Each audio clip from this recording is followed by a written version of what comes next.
प्रश्न, एक वृत्त एक त्रिभुज के परिगत है जिसकी भुजाएं 30 सेंटीमीटर, 40 सेंटीमीटर और 50 सेंटीमीटर, वर्ग की परिधि ज्ञात कीजिए।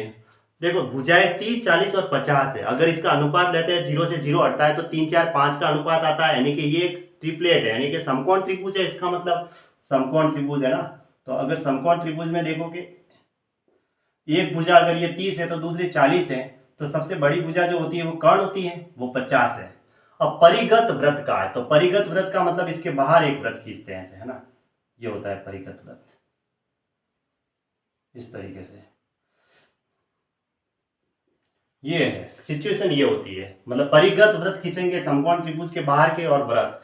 तो जो परित्रिज्या होती है ना समकोण त्रिभुज में, परित्रिज्या, समकोण त्रिभुज में अगर परित्रिज्या करेंगे, परित्रिज्या क्या होती है, समकोण त्रिभुज दे रखा है और उसके बाहर एक वृत्त खींचा तो तीनों बिंदुओं से होकर गुजरेगा, तो ये जो परित्रिज्या है इसको परित्रिज्या बोलते हैं। वो कर्ण की आधी होती है, 50/2 यानी कि 25 सेंटीमीटर। अब वृत्त की परिधि क्या होती है, 2πr होती है ना। परिधि क्या होती है, 2πr होती है। तो 2πr की जगह 25 रखेंगे तो 50 पाई सेंटीमीटर आया। ये इसका आंसर हुआ, यानी ऑप्शन डी सही है। ठीक है। एक अर्धवृत्त का क्षेत्रफल दे रखा है तो इसकी त्रिज्या बतानी है सेंटीमीटर में। वृत्त का क्षेत्रफल πr² होता है, तो अर्धवृत्त का क्षेत्रफल आधा हुआ, यानी कि πr²/2 बराबर 1925 है। पाई की वैल्यू 22/7 गुणा r²/2 बराबर 1925। अब देखो 11 से ये कट रहा है, 11 से कटा तो ये 175, फिर ये 2 से 2 कट गया, 7 को उधर भेज देते हैं, r² बराबर 175 गुणा 7 है। अब 175 के क्या करो, टुकड़े कर दो, है ना।